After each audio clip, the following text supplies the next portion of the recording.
A forbidden tomb was silent for millennia, until a human spoke its true name. The Kethmori Expeditionary Council had marked the sector as forbidden for over 3,000 years. The ancient warnings carved into crystalline markers throughout the system were clear enough. Death sleeps here.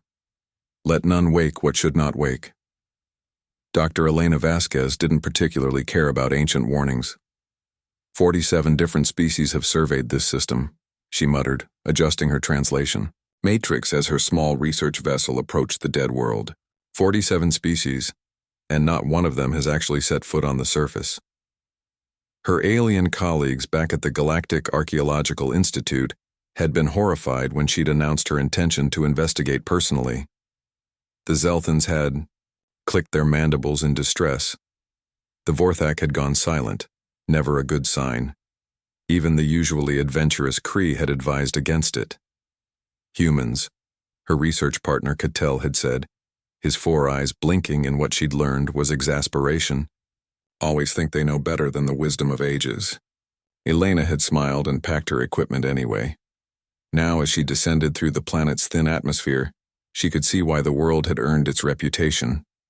The surface was scarred with impact craters that formed no random pattern.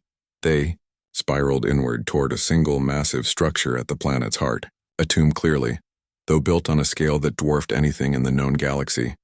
The structure rose from the planet's surface like a black mountain, its walls covered in script that seemed to shift and writhe even from orbital distance. No vegetation grew anywhere on the world. No water flowed. Even the wind seemed to avoid the tomb itself, creating an unnatural calm in its immediate vicinity. Elena landed her ship a safe distance away and suited up. Her first steps on the planet's surface confirmed what her sensors had told her. The place was utterly lifeless. Not just dead, but never alive. The soil beneath her feet had never known a single microorganism. The tomb loomed larger as she approached, its dark walls rising impossibly high. The script covering its surface was like nothing in any linguistic database, yet something about it seemed almost familiar. Elena activated her recording equipment and began documenting the symbols. Personal log day 1, she spoke into her recorder. The script appears to be some form of hyperdimensional language. The symbols exist in more spatial dimensions than 3. My sensors are picking up geometric extensions that my eyes simply can't process. She paused at what appeared to be the entrance, a perfect archway sealed by a door that seemed to absorb light itself. More script surrounded the portal, these symbols larger and somehow more urgent than the others. Elena spent hours trying to decode the warnings. The translation matrix struggled with the alien mathematics embedded in the language, but eventually, patterns began to emerge. Most of it was standard cautionary text, warnings about death, doom, the end of all things. But there was something else, buried deeper in the linguistic structure. A name. Computer, analyze the symbol cluster, she commanded, highlighting a section of the script that appeared repeatedly throughout the warnings. Symbol cluster appears to be a proper noun, her AI responded. Linguistic structure suggests designation of an individual entity. Nearest translation would be the silence bringer or he who ends all sound. Elena frowned. The name felt significant, though she couldn't say why. She spent another day documenting and analyzing, but the tomb remained sealed. None of her equipment could penetrate the door, and nothing she tried could activate any kind of opening mechanism. On the third day, as she sat studying her notes, the pattern finally clicked. The warnings weren't just warnings. They were a lock, a linguistic lock that required the name to be spoken, but spoken correctly, in the language it was written in. The various alien species had been wise enough not to attempt pronunciation. Humans, apparently, were not so wise. Elena stood before the dark door and consulted her phonetic reconstruction of the alien language. The name was complex, full of sounds that shouldn't exist and syllables that seemed to fold back on themselves.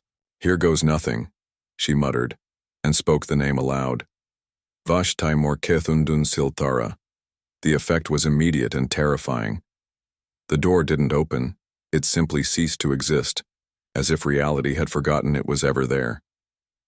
Beyond lay a corridor that stretched impossibly far, lit by a light that seemed to come from everywhere and nowhere. But what made Elena's breath catch wasn't the corridor itself. It was the sound, or rather, the absolute absence of it. Her own breathing, her heartbeat, even the electronic hums of her equipment all had vanished into perfect supernatural silence. She took a step forward, then another. The silence pressed against her like a living thing, trying to claim her voice, her thoughts, her very existence. This was what the tomb contained. Not a body, but silence itself, given form and consciousness and malevolent intent. At the corridor's end lay a vast chamber, and in its center sat a figure on a throne of crystallized vacuum. The entity was impossibly tall, impossibly thin, and looked as if it had been carved from the concept of emptiness itself. Its eyes opened as Elena approached, eyes like the space between stars. 3,000 years. It spoke, though its voice came from everywhere except its mouth. And finally, one comes who can speak the true tongue. Tell me, small creature, do you know what you have awakened? Elena felt the weight of cosmic horror pressing down on her, the knowledge that she had potentially doomed not just herself, but entire civilizations. The being before her was clearly something that had been imprisoned for good reason. But she was human. When faced with cosmic horror, humans had a tendency to do something unexpected. She laughed. You know what? Elena said, her voice somehow carrying clearly through the supernatural. Silence. I have no idea what you are, but I'm pretty sure you've been locked up in here talking to yourself for 3,000 years, working on your whole cosmic doom routine. And honestly, it's a bit much. The silence bringer paused, clearly not having expected this response. Elena continued, Look, I'm just an archaeologist. I came here because everyone said not to, and frankly, I'm disappointed. Ancient evil entity? Cool. Supernatural tomb? Great. But all this dramatic posturing? Come on. If you're going to end civilization, at least make it interesting. For the first time in millennia, the silence bringer found itself genuinely confused. In all its eons of existence, through all the species that had feared it, none had ever responded to cosmic horror with mild criticism.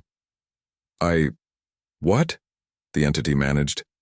Elena Vasquez, PhD in xenoarchaeology, she said, extending her hand for a handshake. Pleased to meet you.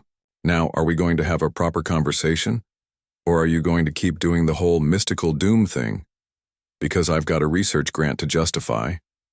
And thus began the most unusual first contact in galactic history, not with wonder or terror, but with a human being absolutely unimpressed by cosmic horror and determined to have a civil conversation about it.